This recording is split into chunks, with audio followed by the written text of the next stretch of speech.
Don't crush it. Yeah. Who's our designated babysitter tonight? I'm not a babysitter. I'm not a babysitter. She's not a babysitter. She's a JavaScript developer. Yes, I am. So I'm curious if I'm blocking anyone's view, and I can't really move. So, like, Yeah. am I blocking your view? Am I blocking your view at all? Why don't you like swing over to that chair? Keita, why don't you swing over? Fireplace is here too. Yeah. Could we turn off the front section of light? Yeah. I think. Whoa, look at that. Perfect. All right. So let me know if I'm in the way at all. Okay, so we're going to be talking about web components, and the key takeaway from all of this should really be that this isn't a framework, this isn't a library, this is something you're going to be using if you're doing any sort of client-side development. So before I start getting all nervous and messing up my typing, I just want to let you know that that was the point of the whole thing, that this isn't a framework or a library, it's a technology that's happening right now and you're going to be using very shortly. So the idea behind it is that I want to create like a little name tag component, right? So the browser doesn't know what a name tag is, of course. I'm going to say, hi, my name is, and then Joe. So when I run that, I've got like a little library reload thing going there. The browser is going to render the things it knows about. It's going to skip right past the name tag thing. So that's built into all browsers. If it doesn't know what it is, it just moves on. It renders the things it knows about, in this case, the H1 and the text. So web components isn't a single technology, it's 4 things. And the first one is called custom elements. Now I'm going to use a whole bunch of snippets because my hands get shaky. So, but I won't go too fast, hopefully. So the way we start to register this element, make it like a first-class citizen in the DOM, like we can use it just like any other element, is with document.registerElement. The first argument we pass in there is the name of our element or our web component, whatever you want to call it, because the name will change. The important thing about naming it is you do have to have a dash. That's part of the spec. You can have more than 1 dash, but you definitely have to have at least 1. So now once we've done this, our component comes built in, so again, no framework here, no library. We automatically get some lifecycle events.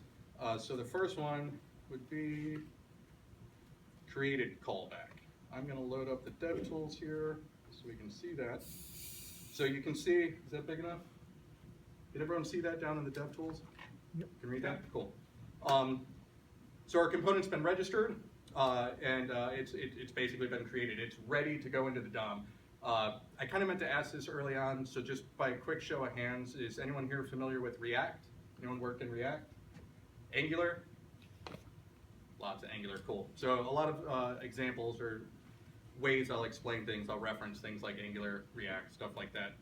So this first callback method is created callback, and again, no framework, we just get that for free. The next one would be attached callback. So this is when our DOM is, our component is actually placed in the DOM. It's a citizen in the DOM. We can work with it just like everything else. I'll save that. You can see we got our created, and then we got our attached. Now the next two aren't going to fire off right away, but the next one would be detached. So this is when we remove the component from the DOM. Do I keep? Yeah, I do. So that's going to fire when we actually remove the component from the DOM.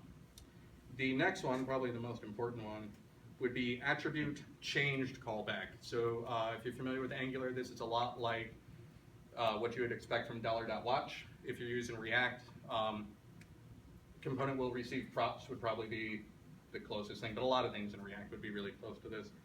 So all I'm doing there is I'm just logging out the name of the attribute and its new value, but you can see there in the arguments, we get the name of the attribute that's being changed, we get the old value if it exists, and we get the new value that it's being changed to. And fundamentally, that's the custom element portion of web components. Web components is made up of 4 things. We're going to cover them all, but this is pretty much everything you need to know to work with custom elements. So to demonstrate those other 2 callbacks, I'm going to create a quick timeout here.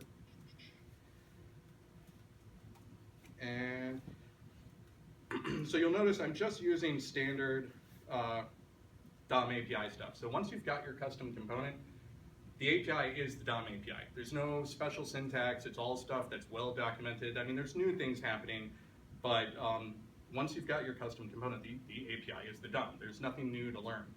So I'm just going to remove this guy. So I'm going to save this. We're going to wait 2 seconds, and we'll see the detached callback happen. And clearly, you can see the element has been removed from the DOM. To get a look at, scroll this stuff into view. So to get a look at the attribute change, I'm just going to set the ID to 123, just something nice and simple. We'll wait 2 seconds. We'll see the ID was changed to 123. So that is custom elements. Now the next part of the 4 pieces of web components is what's called shadow DOM. So I'm going to create a style here to illustrate this. I'm going to set all H1s to a color of red, right? So the H1 in my little name tag component there is being affected by the styling in the document, in the page. So what shadow DOM lets us do is encapsulate our components. It allows us to keep any style or behavior or markup bleeding from within our component out to the page and vice versa. So what I'm going to do is I'm going to grab this bit of HTML here. If my shaky fingers don't mess it all up.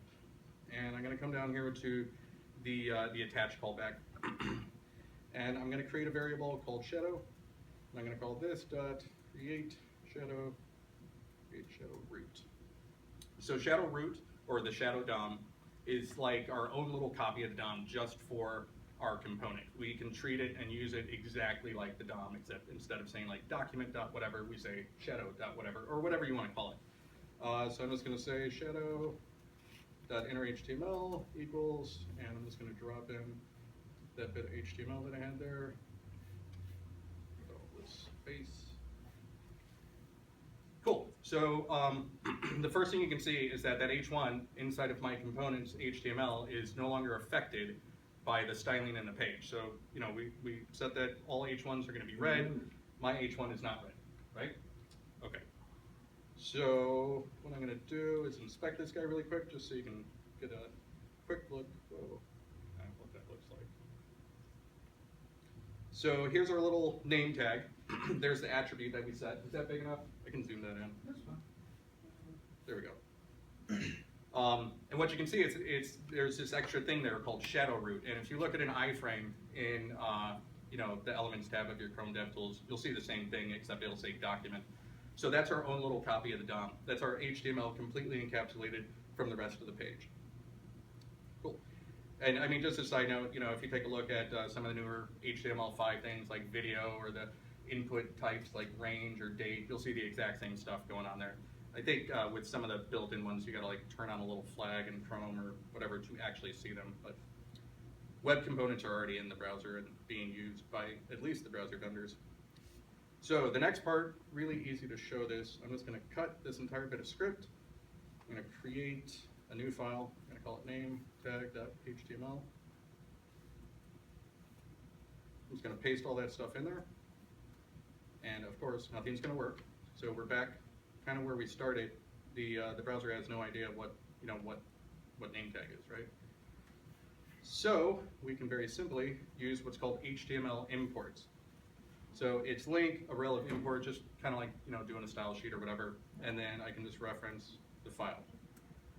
Now at this point, with everything I've shown you, technically I could throw all that stuff into a JavaScript file and it would work just fine.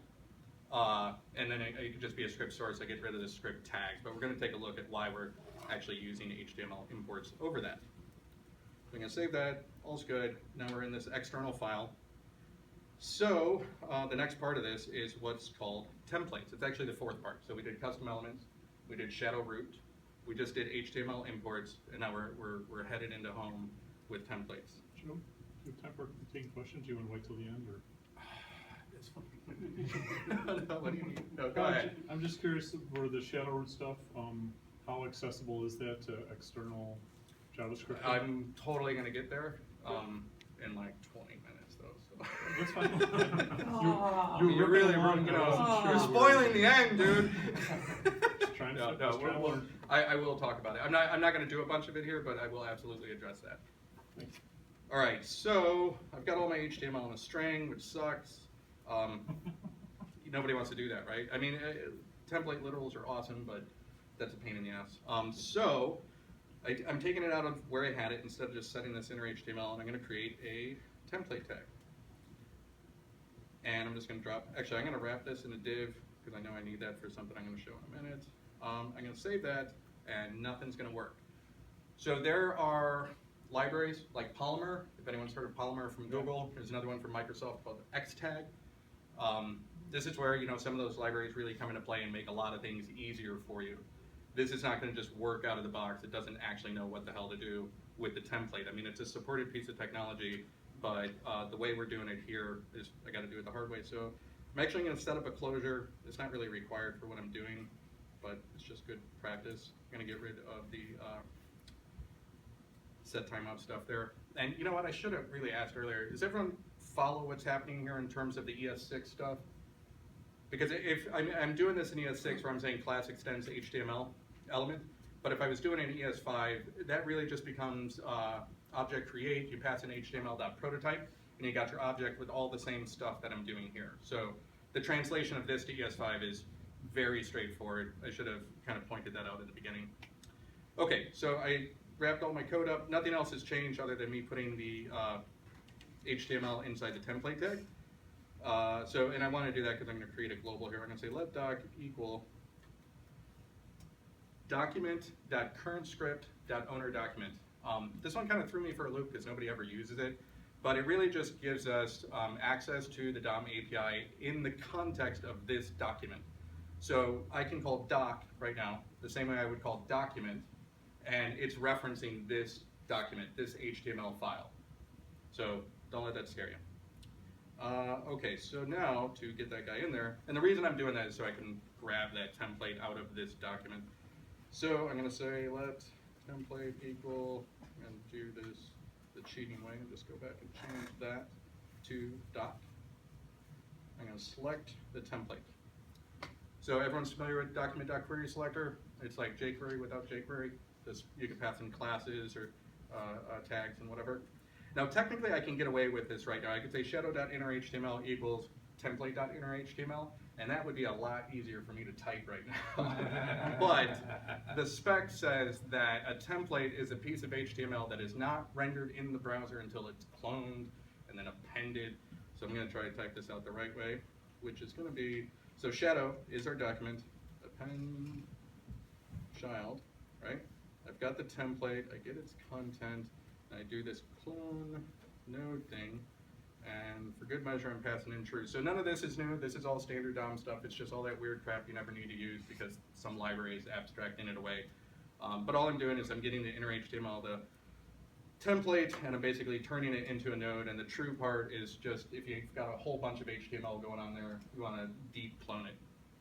So that's it. So I save this guy, and bam, we're back in business. There's our name tag. It's in the shadow root, but I didn't have to write out in strings anymore. The next thing we can do here, so we talked about how, the style in the page, we wanted that to not mess with the style in the component. This is going to be a great snippet because I don't want to type all that.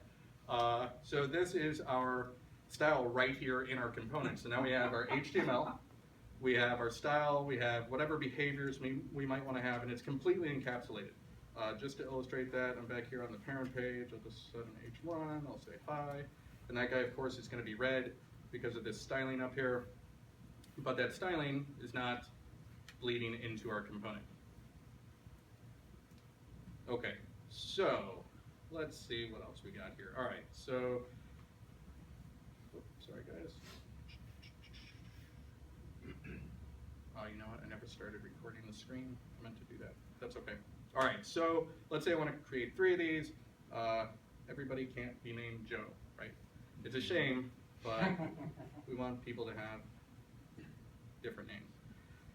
So what I want to do is I want to allow the user to kind of just pass some information in here. So I'm going to say Joe, Jim, John, because all good names start with J.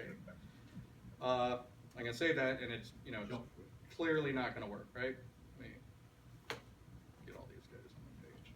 So because we've got it hard coded there. So web components, again, built right in, nothing special here. Gives us the ability to pass that information on through. So we just say content where, where we want that to go. So now you can see Joe, Jim, John in the name tags, right? So that's very similar to in Angular, they would call it transclusionoscopiation or something. React, this would be this dot props dot children. I think Ember used to have yield. I don't know what they have now. But everybody's got some form of this. So all I'm doing is I'm just saying pass that content right on through, place it here. And we'll talk about, there's some really cool stuff happening with that in the near future, and we'll talk about that at some point. So with that, you really have like the whole picture of web components. Like everything on this page is fundamentally everything you need to know to get started with web components. Yeah, I still have time. So I thought it'd be cool just to play around with this. So at the moment, we're using this name tag. It's a purely presentational thing. It's cool that we can pass in the name. But if anyone's used Angular, you're familiar with like ng repeat. Polymer, they have DOM repeat. In React, you would just map over it, but we're not using JSX. We're just using HTML. So I thought it'd be cool to create a repeat tag, like roll our own little ng repeat, right? So I'm going to take this guy. I want this to be like my template, but I'm actually going to float these guys. So equals float left, right? Oh, it's not flossed. What the hell? And I'm going to drop my name tag in there. Obviously, I want to loop over some sort of data, so I'm going to give this guy a key of JSON, I think. There we go. So we've got Walter, Jesse, and Saul. So we've got an array of objects. Each one has a key of names, and I want to make this inner content of this repeat tag thing that doesn't exist yet like a template. So to do that, and when I say template, I mean like an Angular template or something we can iterate over and repeat this little piece of content like a mustache or a handlebars template or something like that. So to do that, I'm going to have to come up with my own, I came up with this all on my own interpolation delimiters. So Angular, they use double curly brackets, or I think you can set them. So we're going to use just regular curly brackets like the good Lord intended. And so this is what I want, right? So I got to create this this name tag thing. It's certainly not going to work right now. I'm going to create a new file. I'm going to call it repeat. That's going so good. Repeat tag. And I keep calling these tag. You don't have to. It could be X repeat or whatever, as long as there's a dash in it. So I'm going to set up a script.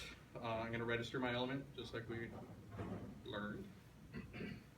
Joe, you saying the file name has to have a tag, or just the? No, the file name Just doesn't like a matter at all. Okay. Just the actual element name. Quit interrupting. All right, so I'm going to set up my created callback, and on this guy, I'm going to set up I'm going to capture the inner HTML of this. I'm going to set it to, or assign it to this .template. So I've got a copy of whatever that inner HTML was, right? On the attached, I'm actually going to create a custom method called this.render. I'll point it out when we get there, but this.render is not a part of the spec. I'm just going to create a custom method, and we can just do that. It's all automatically bound. We don't have to worry about a bunch of nonsense. So that's the attached callback when it's placed there. I'm also going to set one up for the attribute.changed, or sorry, attribute changed callback.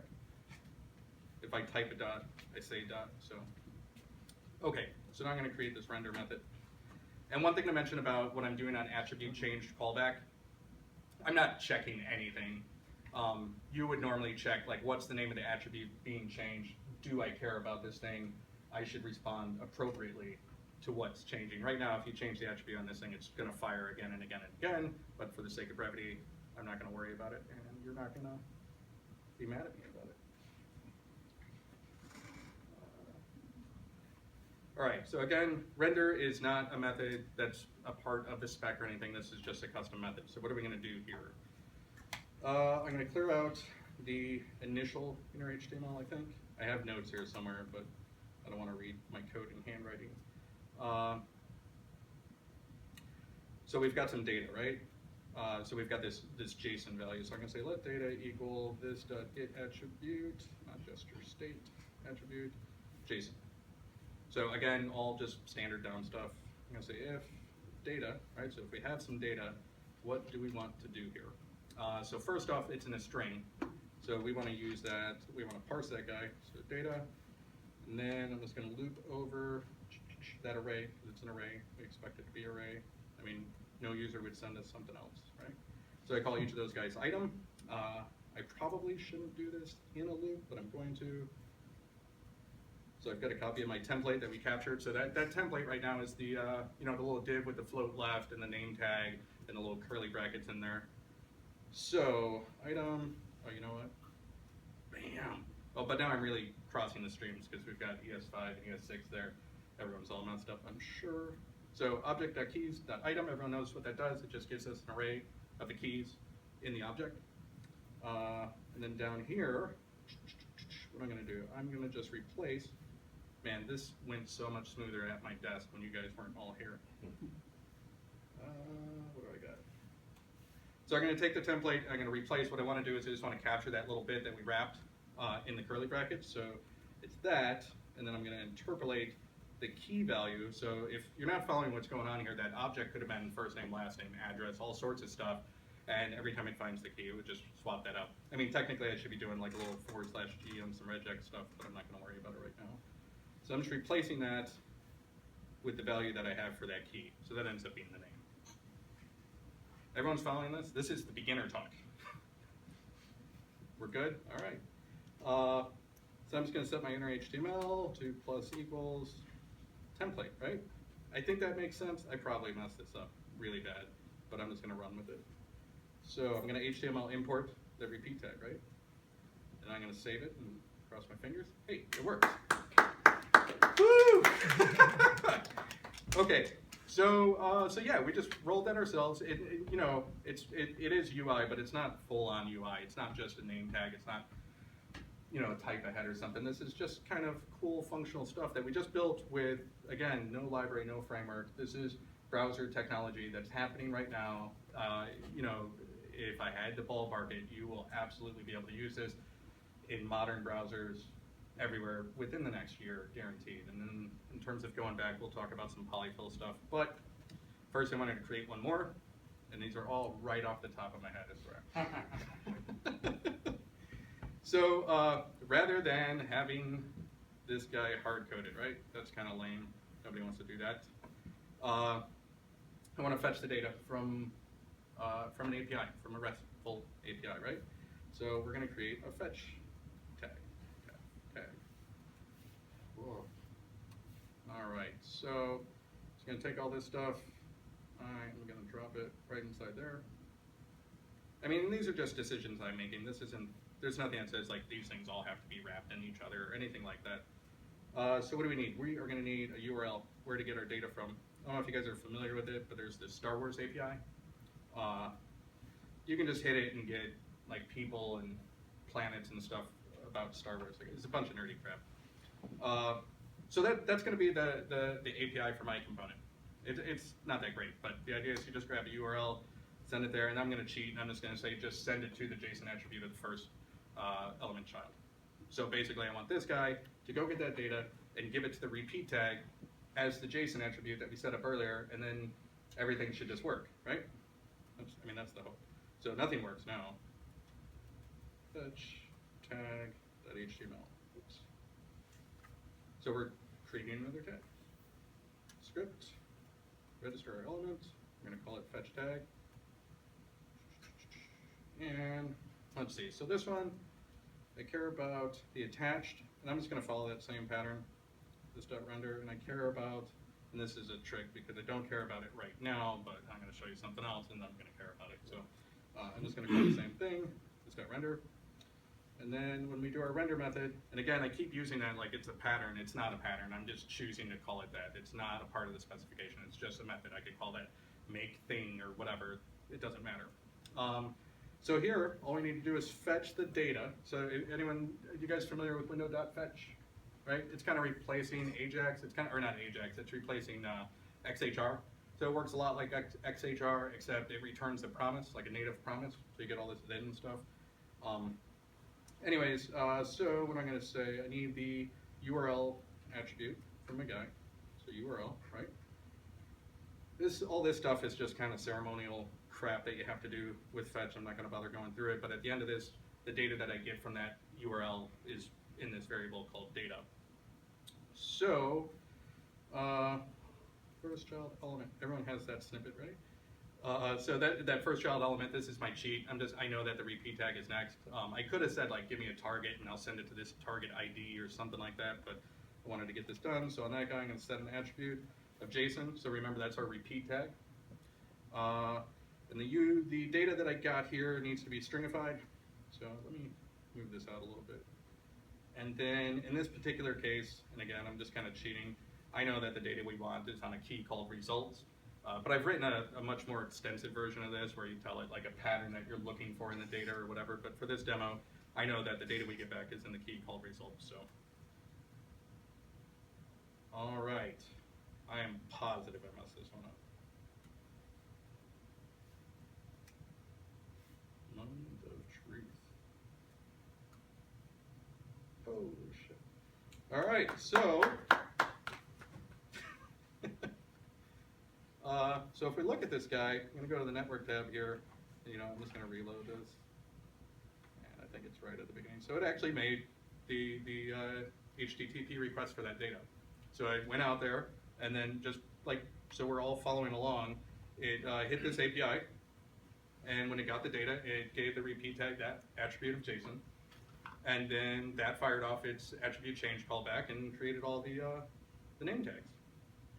That's really cool. And again, there's no library here. There's no framework. This isn't React. This isn't Angular. This is shit that you're actually going to use. And there's no point in not learning it because this is all going to be built into the browser. And it's probably going to change the way we deal with a lot of frameworks. So very briefly, I have a couple that I just kind of threw together. So one of them is called the toolbar tag. I'm going to bring that guy in. And this would be more of like a application-specific thing. It's not an awesome, like these other things have been really simple and kind of reusable. This one's not. So this guy, I said it needs to have a target value. I'm going to call that F, and then that's just looking for an ID of an item. So I'm going to put that here. And then what this guy does, this is very similar, if not identical, to what we just did. So this toolbar tag is living up there, and when I click on one of these guys, it just sets the URL attribute of the fetch tag. So same concept, we're just setting an attribute of another tag, and its attribute change callback is firing. So super simple, I'll show you the code for it, but there's nothing to it. It's all stuff that you guys probably know. There's, like I said, the API is the DOM, it's all basic stuff. Here's our template, there's our style. Just to mention, with certain libraries, you can actually externalize that with the style with a link to a CSS file. I don't think that's supported in the standards right now, but you could always just do like an @import to a file, so you don't have to have all your CSS right there. So this guy just has a bunch of buttons with IDs. Just to point out, I'm using standard DOM stuff here, shadow.querySelectorAll in place of document.querySelectorAll.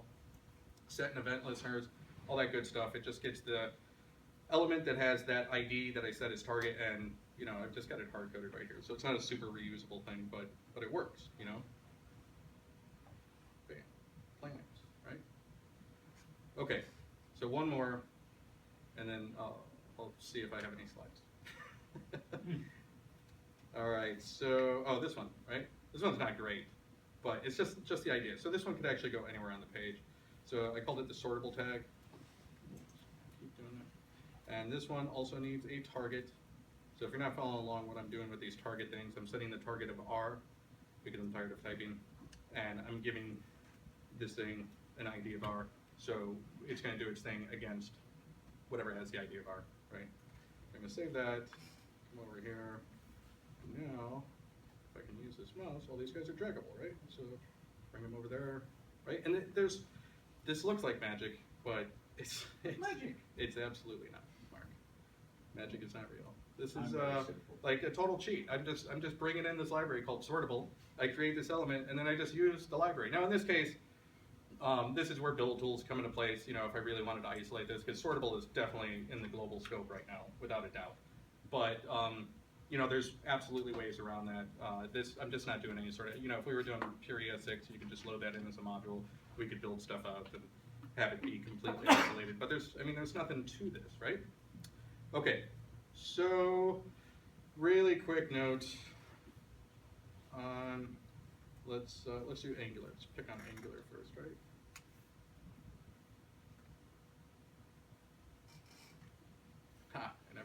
the thing. So here's an example in Angular. It was supposed to be outputting these H2s, and I was going to switch it over to the name tag, but I screwed that up. Here's Angular, regular old Angular thing. I've got a little controller, the scoped.people, the same names we were looking at a second ago. And right here inside the controller, I'm just outputting the name tag, and I'm passing in that data. I'm using that regular old ng repeat. I'm doing an HTML import, and it works, right? So before I switch to React, let's see if I undid that one. All right, hold on. There's really no reason for me to do this, but H2. All right, so React, right? So I love React. I don't know if you guys noticed, this is the 50,000 stars shirt. Like this celebrates their 50,000 stars on GitHub. Like I'm into React. I love React, but I hate how they say you should use web components, because what React says about using web components, it's unforgivable. They say put your React in the web component. Take all that stuff I just showed you and put React in it. Do a React DOM render inside the web component, and I'm going to tell you that is a bunch of bullshit. Like, do not do that. Don't let anyone trick you into doing that. Don't use somebody else's library, or when we have a whole bunch of these web components, don't use somebody else's that has that kind of shit in there. We really have an opportunity to, I'm not going to rant, but this is good stuff, and we don't want even somebody like React, who's doing amazing work in changing the landscape of internet development or web development, client-side development for everybody. They still shouldn't be allowed to fuck it up. So this was just outputting H2s. I'm just going to stick, instead of React into my component, my web component into React, just like I would with a select field or a div or whatever. As long as I've registered this thing and it works in the browser, React will take it in, and there's our React code. So that works, right? Nice and easy. And I barely got angry. Okay, so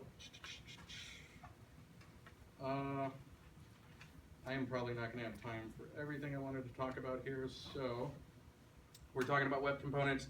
That was the web components platform I just showed you: custom elements, shadow DOM, HTML imports, and templates. Everyone's got that? This code was in case my demos went bad. Don't need that, don't need that, don't need that, don't need that. What do web components solve? Composability. That is a word that is thrown around by a ton of libraries and implemented very, very differently. But this is definitely composable. We can make very small pieces and plug them together. I mean, all the stuff I just did now is pretty silly, and it's certainly not robust. But you can plug all these things together and build much larger applications with the Lego blocks, the building bricks that we want. Encapsulation, I keep saying that, but our stuff doesn't bleed into the page doesn't bleed into our stuff. Reusability. I think, like, the coming of web components, I really hope it means I do not have to download a 500 kilobyte library to have a tabbed interface.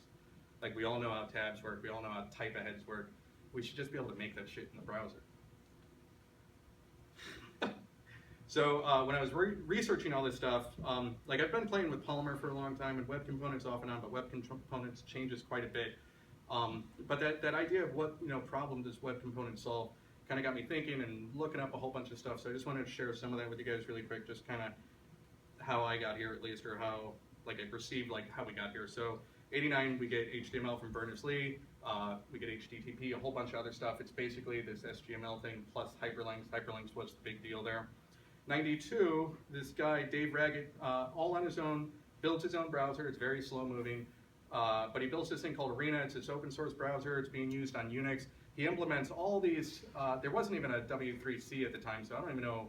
I think there's just like technology floating around being worked on by different people. Very early versions of CSS called cascading HTML CSS, forms, tables, resizable tables, all sorts of really cool stuff that every browser thereafter, every commercial browser thereafter borrowed from heavily. He didn't invent this stuff, he implemented it in a browser. 95, everyone knows, right? Brendan Eich, we get JavaScript and we get DOM level 0. It is impossible to find a specification for DOM level 0. There is no actual document, but it's super limited. The only things you can script against are links, forms to some degree, but I mean, it's a real piece of crap. The other thing that happens in 95 is this company called Macromedia buys a software application called Future Splash. And they take Future Splash and they rename it Flash, right? Future Splash, Flash. All right. This guy, Scott Isaacs, 95 to 97, this is the dude who made the DOM that we all know and love or hate today. And he did so many amazing things. Crazy stuff with CSS, first ActiveX components, DHTML. I actually totally remember this, and that coupled with XML data islands is really the precursor to pretty much every data binding thing that you see today. DHTML was kind of like our little repeater thing that I just made, like feeding data into it and what to do with it and how to present it. We didn't have XHR at the time, we didn't have fetch at the time, so XML data islands was like a way to stick the data into the document, and then you would have your little repeater thing, your template thing, read from that element. Very cool stuff. I like to think that this is the guy who would have come up with web components. He was on that trajectory. I think he just threw up his hands and said, screw it, here's an iframe, which iframes are really close to solving all the same things that web components solve, but they also bring in a whole bunch of new problems. So this is what I'm going to call the dark age, 97 to 2004. There is one little cool thing that happens, and does anyone know what HTML components from Microsoft were? If you don't know it by that name, you might remember .htc files. They were neat, but like everything that came from Microsoft at the point, it just got relegated to purely IE. I remember using them. They really got relegated to two things. Supporting PNG transparency in older browsers, and border radius. Like border radius didn't work in older versions of IE, so you would use this thing and you would get curved borders. It was, but I mean, the idea behind it was way cooler. Like they were trying to make these really cool things, but just nobody bought into it. It was weird. You would stick this behavior attribute on your CSS things, and then it would have a URL, and you'd reference the HTC file. And the HTC file, it was just all in caps, and it was just yelling at you all the time. It was awful. 99, Microsoft wins the browser wars. I fully blame Microsoft for why we don't have good stuff on the web, or why we haven't for a long time, or we're just now getting it. So they win the browser wars. Netscape is defeated. The refugees from Netscape go off and start this company called, or this whatever it is, called Mozilla. And Microsoft just quits at that point. They are no longer interested in making the browser better. They're really not interested in client-side technologies for the most part. Everything's moving to .NET. That's what they care about. They do one cool thing in IE5. They invent this thing called XML HTTP request. I might have said too many T's or P's there. But it's only available via ActiveX in IE. If you look at any kind of, Ajax library from the last 10 years, you're going to see all this stuff about MS XML libs and stuff like that, and it's checking to see if it's there. That's what this was. There's a little bit of progress on CSS implementation, not on CSS. CSS still sucks at this time, but we get external style sheets, and we learn every hack in the book to get stuff to work in every single browser that is out there. And then eventually we just start not coding for certain browsers and certain versions. So those guys who bought FutureSplash and renamed it Flash, they are working on ActionScript. I'm a big fan of saying, and you don't have to agree with me on this, that punk rock saved rock and roll in